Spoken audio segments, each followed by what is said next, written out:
बिस्मिल्लाहिर्रहमानिर्रहीम। शुरू अल्लाह के नाम से जो बड़ा मेहरबान निहायत रहम वाला है।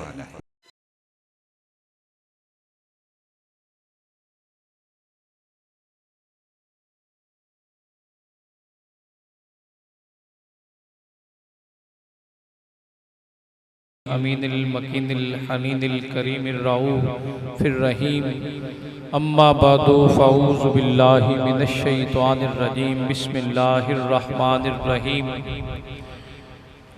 लक़द काना लकुम फ़ी रसूलिल्लाहि उस्वतुन हसना। सदक़ल्लाहुल अज़ीम व सदक़ रसूलुहुन नबियुल अमीन व नहनु अला ज़ालिका लमिनश शाहिदीन व शाकिरीन वल्हम्दुलिल्लाहि रब्बिल आलमीन। क़ाल अल्लाहु तबारक व तआला फ़ी शान हबीबिही मुख़बिरन व आमिरा इन्नल्लाहा व मलाइकतहु युसल्लूना अलन नबी या अय्युहल्लज़ीना आमनू सल्लु अलैहि व सल्लिमू तस्लीमा।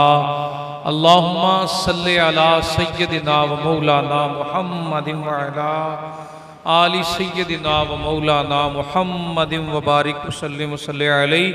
अस्सलातु वस्सलामु अलैका या सय्यदी या रसूल अल्लाह। आ भी गए, वक्त निकाल भी लिया और ज़ुबान खामोश रही, तो फिर आन का मकसद क्या है? बाबा से बुलंद पढ़िए मेरे साथ मिलके। अस्सलातु वस्सलामु अलैका या सय्यदी या रसूल अल्लाह। अब मैं सुनूंगा और पूरा मजमा मिलके पढ़िए। अस्सलातो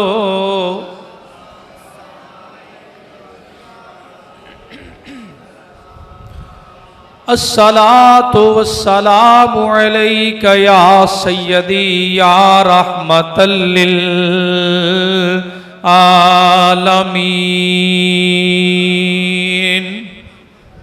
व अला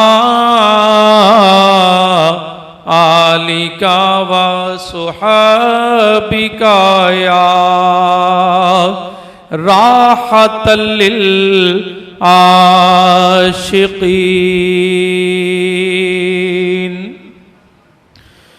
बेमिसल है जहान में घराना हुसैन का। बेमिसल है जहान में घराना हुसैन का।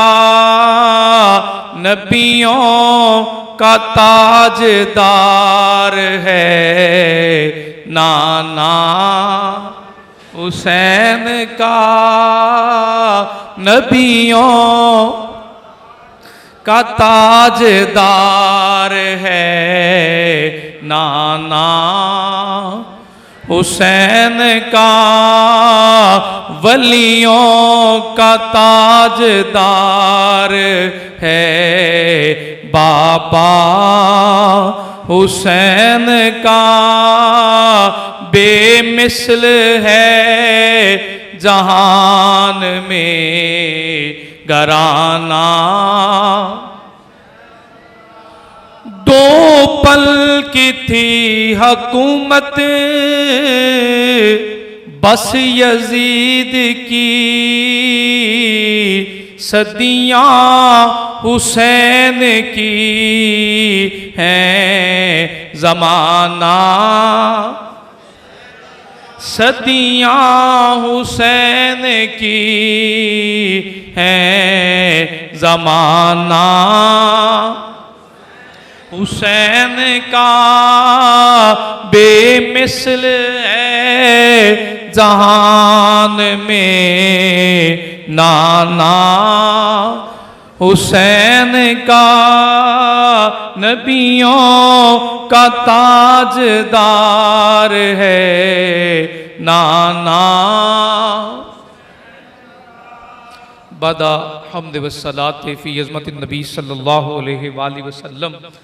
वाजिबुल एहतराम इज़्ज़त माब मुअज़्ज़ज़ हाज़रीन व सामईन, अल्लाह जल्ल मजदूहू का जितना भी शुक्र अदा किया जाए वो कम और थोड़ा है कि जिसने हिदायत खासा में से नेमत ईमान के साथ औलियाए कामिलीन, अहले बैत इज़ाम, सुलहाए उम्मत और अम्बिया के वारिस सहाबा किराम जो आका करीम के जानिसार हैं, उनकी ग़ुलामी वाला अकीदा नसीब फरमाया।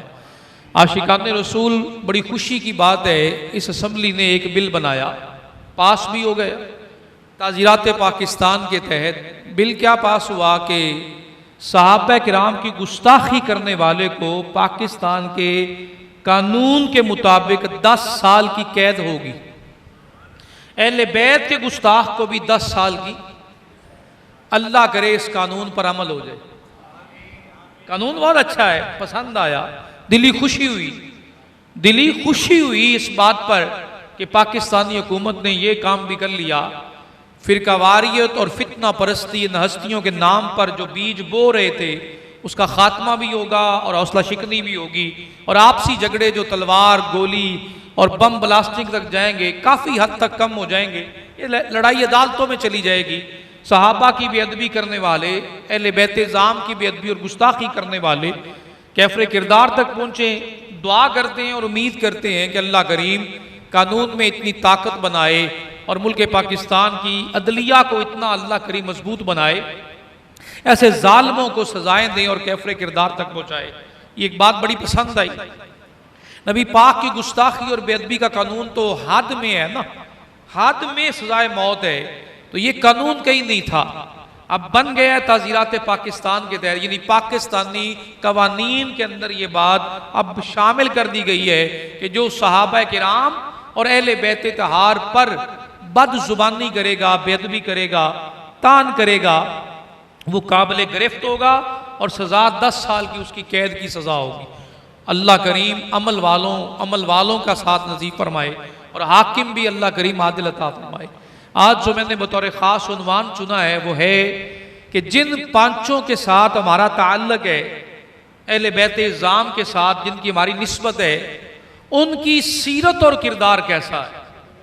हम अपने आका और मौला इमाम हुसैन पाक, इमाम हसन पाक और सैयदा तैयबा ताहिरा मौला अली मुर्तज़ा करम अल्लाह वजल करीम की ज़िंदगी को पढ़ें और जानें कि उन हस्तियों के मजाज और ज़िंदगी गुजारने के दिन कैसे थे। हमारे पिरानी निज़ाम के लिए भी, मुरीदीन के लिए भी, अकीदतमंदों के लिए भी अगर कोई खानका का निज़ाम बनाना चाहे तो सीरत पंजतन पाक पिरानी निज़ाम और मुरीदों के लिए काफ़ी है। कोई और निसाब पढ़ने की ज़रूरत ही नहीं है। अगर ये किरदार ज़िंदों में बैठ जाए, अगर ये अमल ज़िंदों में बैठ जाए, इन पांचों हस्तियों की ज़िंदगी में नमाज को फौकियत हासिल है। सीरत में नमाज पहले दर्जे पर है। उनकी सीरत में नमाज का यह पहलू है कि इन पांचों की नमाज अपनी जिंदगी में, अब जब भी नमाज का वक्त होता तो सैयदना करम अल्लाह वजल करीम अली मुर्तज़ा शेर खुदा आप फरमाते तीर लग गया और तीर लगने के बाद दोस्त निकालने लगे तो फरमाया इंतजार करो, मुझे नमाज की हालत में आने दो, फिर निकाल लेना। कहा वहां क्या होगा कि जब मैं अल्लाह की मुलाकात में होता हूं तो दुनिया की खबर नहीं होती, मैं खालिक के साथ जुड़ा होता हूं। वो तीर निकल गया, जिस्म से निकाल लिया और कहा मुझे तकलीफ नहीं हुई है क्योंकि जिसके दरबार में खड़ा हूं। यही हाल सैयदा तैयबा ताहिरा सैयदा फातिमा ज़हरा सलामुल्लाह अलैहा का है। आप सुबह उठती हैं, रसूल कायनात से मुलाकात होती है, आका करीम इरशाद फरमाते हैं आंखें क्यों सूजी हुई हैं, तो जवाब में अर्ज करती हैं आका और कुछ नहीं किया, रात भर नफल पढ़ती रही, रात भर। हो गुलाम इनका, हो गुलाम अली, हो कनीस फातिमा और सजदों के करीब ही ना जाए। अपनी जिंदगी और मजाज में जो सीरत का उन्वान है, इन हस्तियों की कभी सीरत को भी पढ़े ना आप। और हमारा तो मजाज माशाल्लाह कमाल है, हम तो जलाली पीर हुए ना, गुस्से वाले पीर हुए, जलाल वाले पीर हुए, बाबा जी जलाल चा गए। और यही जलाल जब उनके दरबार में देखते हैं, आपके हाथ में तलवार है, मुखालिफ को मुकम्मल काबू कर लिया है, गुस्से की इंतहा है, जंग हो रही है, उसने आपके चेहरे पे थूक दिया, सारी कायनात के वलियों के ताजदार तेरे मेरे आका मौला मौला अली मुर्तज़ा करम अल्लाह वजल करीम ने तलवार हटा ली, वो जवाब में कहता है कि ए अली डर गए, क्यों पीछे तलवार हटा ली? कहा अली की जो तलवार है जुल्फिकार, ये अल्लाह की रजा के लिए निकलती है। जब तूने चेहरे पे थूक दिया तो मेरा जाती बदला शामिल हुआ। मैं जात की बात बाद में करता हूं, अल्लाह का जिक्र और याद पहले करता हूं। ये तलवार अल्लाह के हक में निकलेगी तो अल्लाह की बारगाह में कबूल है। जाती तौर पर ये मेरी रंजिश बन गई तो मैंने जात के लिए तुम्हें माफ कर दिया। ये लफ्ज सुनने की देर थी, वो कदमों पे गिरा। कहा इतना बड़ा जब्त, इतना बड़ा कंट्रोल, इतना बड़ा सब्र, इतना बड़ा हौसला कि ताकतवर भी होकर कायम कब्जा करने के बाद भी माफ कर देना। अगर ये दीन रसूल कायनात ने दिया है तो ए अली आप गवाह हो जाएं, मैं कलमा पढ़कर इस दीन को कबूल करने वालों में। ये कैफियत उनकी सीरत से मिलती है जिनको अल्लाह ने फजीलतों में उरूज अता फरमाया, जिनकी अजमतों को हमने पूरे महीना सुना है, जिनकी शानों को हमने पूरे महीना में पढ़ा है। उन्हीं अजमतों वालों का किरदार ये है। और सैयदना इमाम हुसैन तशरीफ फरमा है, बड़ी दूर से दोस्त मिलने आते हैं आपकी मुलाकात के लिए। एक गुलाम एक बर्तन में सालन लेकर आ रहा, सालन लेकर आ रहा, और जैसे सालन लेकर वो बारगाह के करीब पहुंचता है, हाथ से वो बर्तन स्लिप हो जाता है, गिर जाता है। दोस्तों के सामने कीमती तरीन बर्तन है, बेमिसाल खाना मौजूद है, गुलाम के हाथों से वो गिर गया, सालन गिर गया। आपके चेहरे पे गुस्सा आना शुरू हुआ तो गुलाम जवाब में पढ़ता है वल काज़िमीन अल गैज़, कि मैंने कुरान पाक में मोमिनों की निशानी पढ़ी है कि वो गुस्से को पी जाने वाले। ये बात सुनी ना तो सैयदना इमाम हुसैन के चेहरे पे सुकून आ गया। ये बात सुनी तो सुकून आ गया, गुस्सा खत्म हो गया। उसने फिर अगली आयत पढ़ी वल आफीना अनिन नास, वो लोगों को माफ कर देते हैं, लोगों को माफ कर देने वाले हैं। आपके चेहरे पे मुस्कुराहट आई और कहा तुम्हें माफ कर दिया। फिर आगे उसने पढ़ा अल्लाह मोहब्बत करता है एहसान करने वालों को, अल्लाह युहिब्बुल मोहसिनीन, अल्लाह एहसान करने वालों को पसंद करता है। बर्तन टूटने के बाद गुस्सा नहीं किया, कीमती तरीन बर्तन तोड़ा, सालन भी जाया हो गया, गुस्सा नहीं किया, माफ भी कर दिया। जब उसने ये आयत पढ़ी कि एहसान करने वाले होते हैं तो जवाब में आपने फरमाया जा तू गुलाम था, तुझे मैंने गुलामी से आजाद कर दिया और तू आजाद हो गया, ये तुझ पर मेरा एहसान हो गया।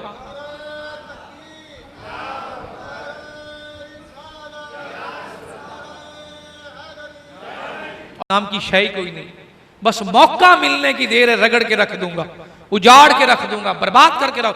जहां हद तक कोशिश हुई, इसने एक बार मुझे खड़े होकर सलाम नहीं ना किया, मुझे पानी नहीं ना पूछा, इसने मुझे चाय नहीं ना पिलाई, तो मैं अब सारी जिंदगी ये कुफ्र अपने दिल में पाल रहा हूं। जैसे मौका मिलेगा मैंने इसकी क्लास लगानी है, मैंने इसे बर्बाद करना है, क्योंकि मेरे अंदर कुन्नस आ गई।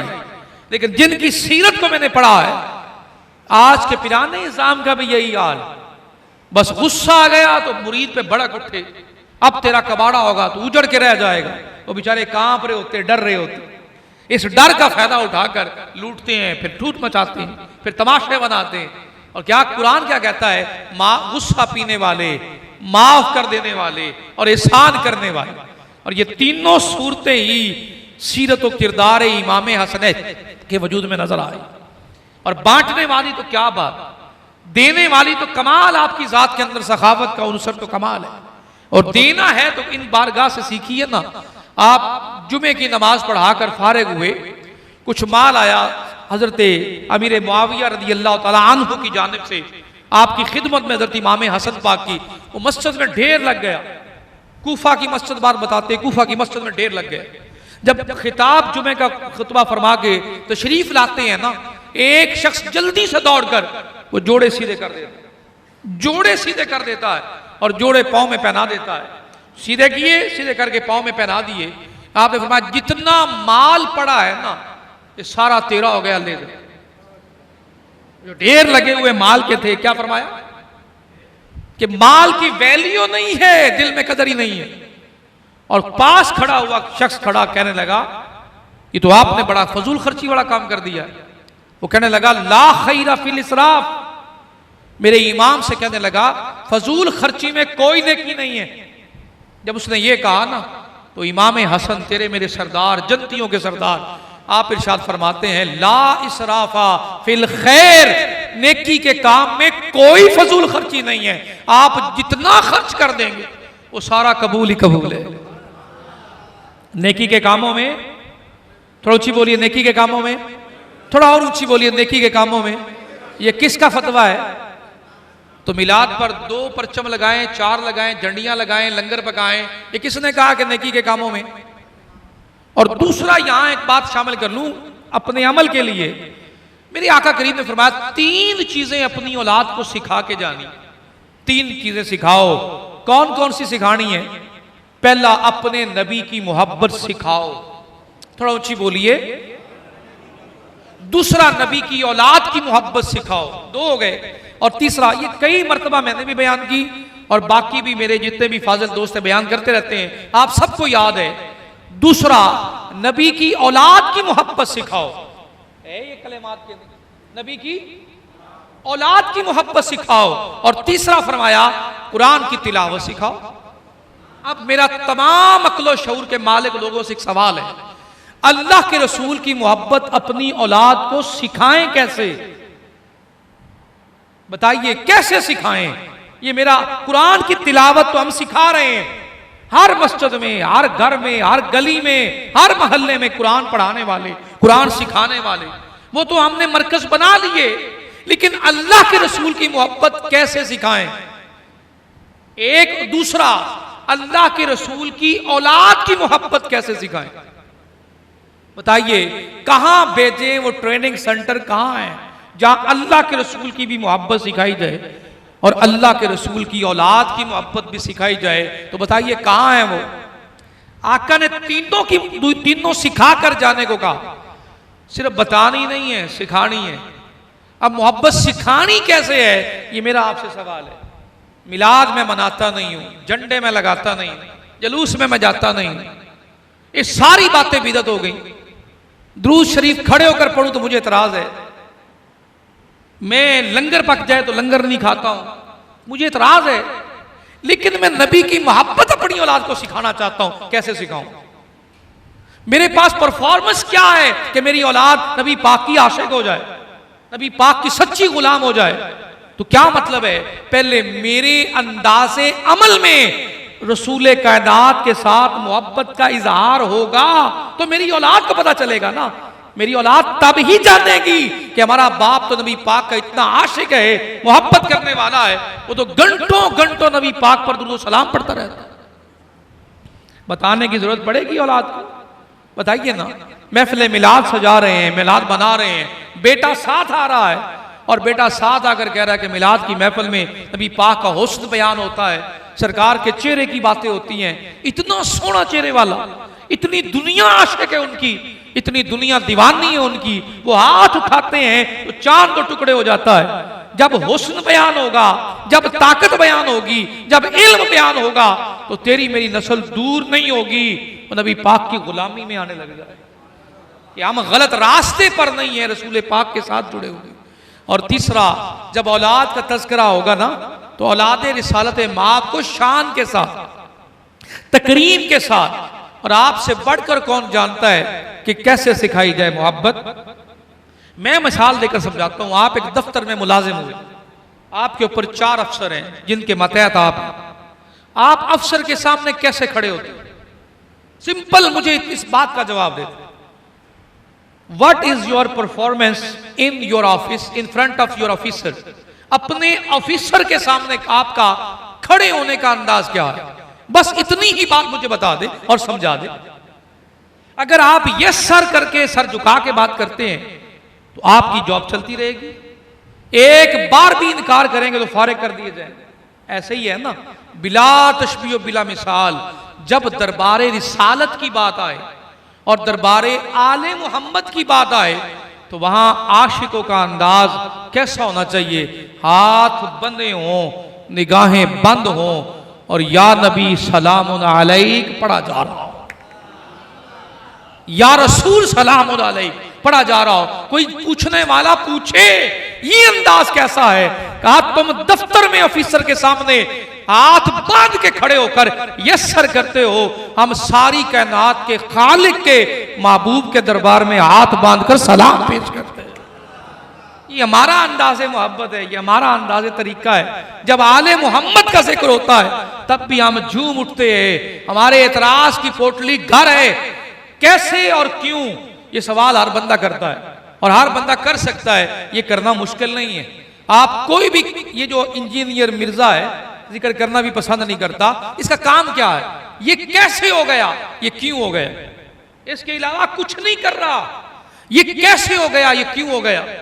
बाबा फरीदुद्दीन ने इतनी दूर तक कैसे देख लिया, दाता गंज बख्श अली हजवेरी ने इतना मजमा क्यों लगा लिया, ये कैसे और क्यों आप हर बंदा सवाल कर सकता है। लेकिन जिसका ईमान हो जाए, अहले बैत तहार का मकाम ये है, सहाबा की शान ये है, तो कैसे और क्यों इन बारगाहों में नहीं। जहां आपकी मोहब्बत हो जाए वहां कैसे और क्यों नहीं है, वहां तो मोहब्बत के साथ ज़ियारत ही काफी है। आप सुबह उठकर पूछना अब्बा जी आप कैसे अब्बा बने, फिर पूछना अब्बा जी क्यों अब्बा बने। ये सवाल कभी बाप से पूछा है नहीं, क्यों, हुक्म है इनके चेहरे को देखना तुझे काबे का सवाब अता करता है, इनके चेहरे की ज़ियारत तुझे काबे का। वहां अकीदत आ गई तो सवाल खत्म हो गए, वहां मोहब्बत आ गई सवाल खत्म हो गए। और यहां मेरे भाई ईमान आ गया, और ईमान है अहले बैत तहार और सहाबा किराम। जब इन हस्तियों के साथ जुड़ गए तो कैसे और क्यों खत्म हुआ। अब सिर्फ इतना पता है उनका रास्ता क्या है जिस पर चलकर मैं भी अपने रब को राजी करूं, उनका तरीका क्या है जिस पर चलकर मैं भी अपने रब को मना लूं, उनका अंदाज क्या है जिस पर चलकर मैं अपने रब को राजी कर लूं। तो उनका अंदाज़े सीरत क्या है कि खुद बाद में दूसरों का दर्द और तकलीफ पहले है, अपनी जात की वैल्यू नहीं है, जो है अल्लाह की रजा के लिए है। और जब मिशन अल्लाह की रजा बन जाए, सुन लें, जब मिशन अल्लाह की रजा बन जाए फिर कोई फर्क नहीं पड़ता आप जमीन पर बैठे हों या आप तख्त पर बैठे हो। जब मिशन ही अल्लाह की रजा बन जाए, मैं मिसाल देके समझाता हूं, समझ आएगी। एक शख्स आपकी बारगाह में आया, मेरे आका मौला अली मुर्तजा करमल्लाह वजहुल करीम की बारगाह में आया। उसने आकर कहा ए अली पाक मैंने दावत खानी, आप खुश्क रोटी पानी में डबो कर खा रहे, वही टुकड़ा जो खा रहे तो उसमें से हिस्सा निकाला, पानी भी आगे कर दिया और रोटी भी आगे कर दी। उससे कहा नहीं नहीं ये नहीं, मैं तो 3-4 डिशें खाऊंगा और मैं तो दावत खाऊंगा। आपने फरमाया फिर एक काम करो, इस गली की मोड़ पर जाओ और वहां एक जवान तुम्हें मिलेगा जो लोगों को खाना खिला रहा, वहां जाना, वहां तुम्हें तुम्हारी मर्जी का खाना मिल जाएगा। वो जैसे ही मोड़ मुड़ा तो क्या देखा, कुछ लोग खाना खिला रहे हैं, कुछ पका रहे हैं, कुछ खाने बैठे हैं, कुछ खा रहे हैं। उसने देखा और देखकर कहा मुझे खाना खिलाइए। खाना खा लिया और उसने कहा कि मुझे कुछ खाना साथ भी चाहिए। खुद खा लिया, सैर हो गया, कहने लगा मुझे कुछ खाना साथ भी चाहिए। तो गुलामों ने कहा हमारी तो इतनी हैसियत नहीं है कि हम आपको खाना साथ भी दें, हमारे मालिक से बात कर लें, हमारे सरदार से बात कर लें। उस सरदार के पास आए, कहा जी मुझे कुछ खाना चाहिए, साथ ले जाना है। कहा किसके लिए चाहिए। तो जवाब में वो मेहमान कहता है इस गली के पिछले मोड़ पर मैंने एक बूढ़े को देखा है, वो जो बूढ़ा शख्स है ना बुढ़ापे में, वो पानी में डबो डबो कर रोटी खा रहा है, तो सोचा है उसके लिए भी खाना ले जाऊं। आप मुस्कुराए और फरमाया वो जो पानी में खाना डबो डबो कर खुश्क रोटी खा रहा है ना, ये लंगर खाना उन्हीं का है, मैं उनका बड़ा बेटा हसन हूं जो उनके नाम पर ये सारी खैरात हो रही।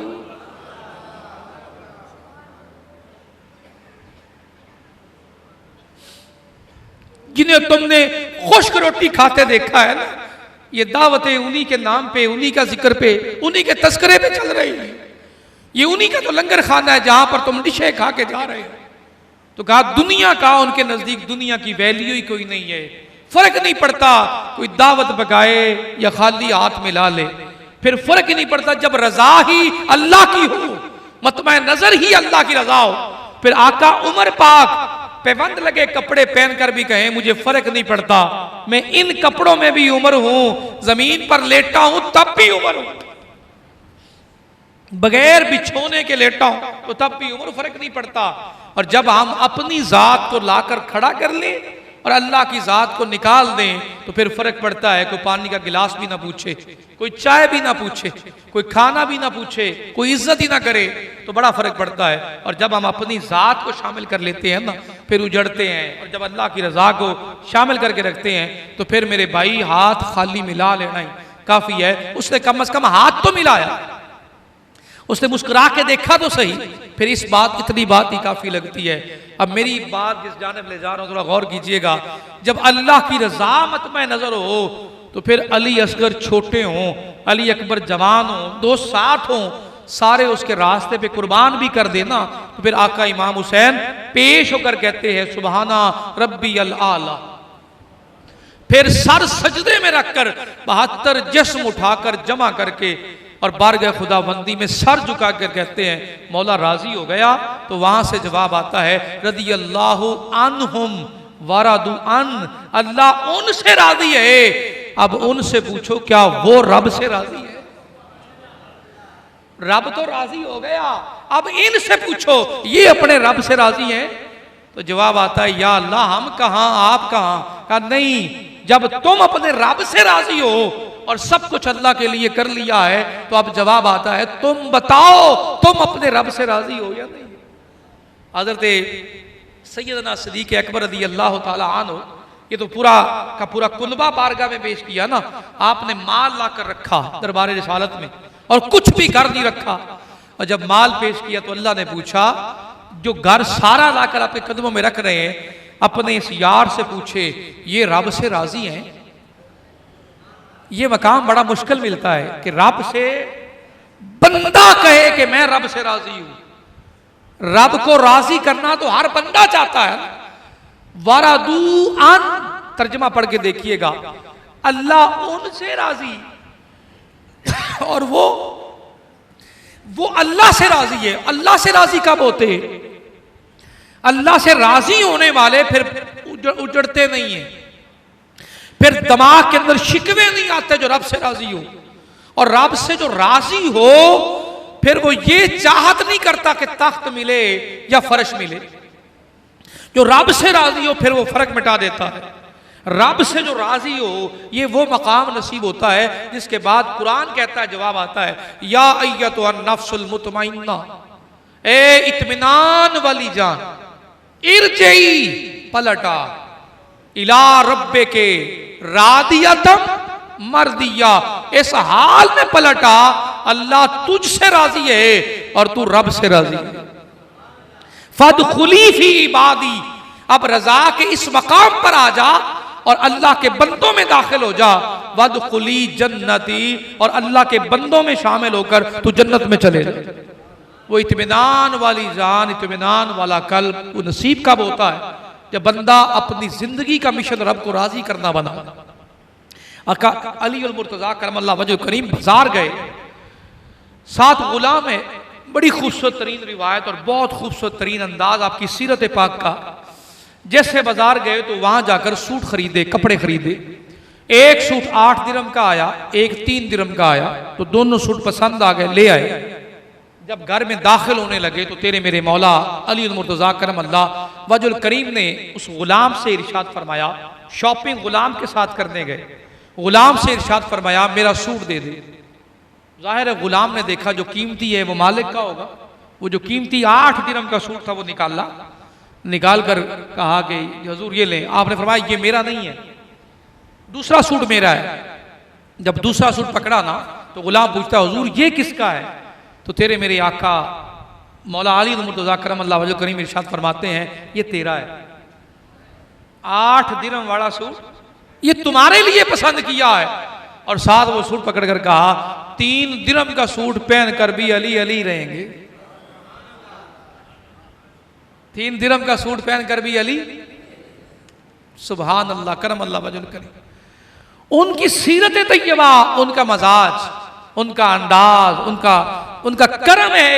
अब उनकी सीरत को पढ़ना शुरू करें ना, सैयदना इमाम हसन हो, सैयदना इमाम हुसैन हो, सैयदा कायनात हो और आका करीम सल्लल्लाहु अलैहि वसल्लम की हसीन शहजादी हो, सैयदा कायनात जिनका एक एक लम्हा एक एक दुनिया में गुजरा हुआ पल, उसकी कदरों कीमत का आलम यह है कि अल्लाह करीम पसंद करता है इन घरों को, इनके अंदाज को, इनके निज़ाम को, इनके मजाज को। और सबसे ज्यादा कमाल की बात क्या है, इन हस्तियों का सीरत तैयबा जब वक्त गुजरा दुनिया में, वो वक्त गुजरा है रसूल कायनात की परवरिश में। और रसूल कायनात की परवरिश को अल्लाह ने फरमाया लक़द काना लकुम फी रसूलिल्लाहि उस्वतुन हसना, कि तुम्हारे लिए तुम्हारी जिंदगियों में बेहतरीन नमूना मेरे नबी पाक की सीरत की सूरत में मौजूद है। तो सीरत मुस्तफ़ा बेहतरीन नमूना है, तो जिन्होंने हासिल ही उनकी बारगाह से किया है, जिन्हें सुबह शाम मिला ही उनके दर से, जिन्हें सुबह शाम अता ही उनकी बारगाह से हुआ। एक औरत आकर आका करीम को खाना खाता देखती है और खाना खाते हुए कहती है, जिद करती है कि मुझे भी खाना दीजिए। इतने बड़े मकाम पर फायज होकर वो दिमाग से आ रही है, अकल नहीं है, पूरा शऊर नहीं है। लोग उसको बेहयाओं में शामिल करते थे, बेअदबों में शामिल करते थे। आका ने फरमाया ले खा ले।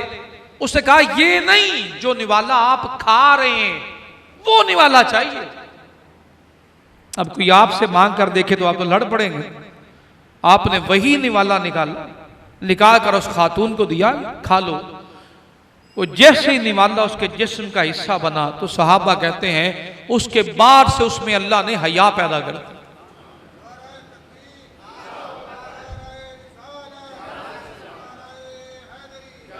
उसमें हया पैदा कर, तो सीरत में वो हया वाली हो गई, जिसको नबी पाक सल्लल्लाहु अलैहि वसल्लम की बारगाह करम से ये तौफीक और खैरात नसीब हुई। ये तो निवाला खाने वाले के वजूद की हया है, तो जिसने जुबान को चूसा है, जिनकी गर्दन पे बहुत से रसूल कायनात ने दिए, जिनके कंधों पे आने पे तस्बीहां बढ़ गई हो, सजदे में सरे अक़दस है, तेरे मेरे सरदार कंधों पे तशरीफ लाते हैं, और नमाज भी नबियों के इमाम ताजदारे कायनात अदा फरमा रहे हैं, और तस्बीहात बढ़ती जा रही। कंधे पे कौन है? सैयदना इमाम हुसैन है, और तस्बीहात बढ़ती जा रही, तस्बीहात बढ़ती जा रही हैं। तो सवाल करने का हक रखता हूं, जो एक लुकमा मेरे आका के मुंह मुबारक का नोश कर लेता है वो हया वाला हो जाता है। तो जिनका खून ही रसूल कायनात का हो, और जिनको जुबान भी रसूल कायनात ने चुसवाई हो, और जिनकी गर्दन पे भी बोछे दिए हों, जिन्हें कंधों पे उठा के चले हों, उनकी सीरत रसूल कायनात की सीरत से अलग नहीं है। न सूरत अलग है आशिकाने रसूल, न सीरत अलग है। वो सूरत में भी रसूल कायनात कैसे, वो सीरत में भी रसूल कायनात जैसे, वो इज्जत और हुर्मत में भी रसूल कायनात जैसे, वो मर्तबे में, चाहत में भी अल्लाह रब्बुल इज्जत की बारगाह में वो मकाम रखते हैं कि चाहत भी शरीयत और ईमान है। अब इन्हीं अल्फाज के साथ एक बात यहां करके खत्म कर रहा हूं, जब कभी अपने आप को महसूस करें कि हम उनके गुलाम हैं, तो पहले ये पाएं सरदार का मजाज गुलाम के मजाज से मुख्तलिफ तो नहीं है। अपनी हकीकत को जानिए ना कि सरदार का मजाज, जो हमारे आका का मजाज है, वो हमारे मजाज से कितना अलग है। हमारे मजाज में घुटन कितनी है, हमारे मजाज में शिद्दत कितनी है। और यही हुआ था ना जब इब्ने ज़ियाद आया था बारगाहे सैयदना इमाम ज़ैनुल आबिदीन में। इब्ने ज़ियाद आकर कहता है अल आतिश, पानी पिला दे, पानी पिला दे। कभी मौका मिला तो सारे इमामों की सीरत पर फर्दन फर्दन गुफ्तगू करेंगे।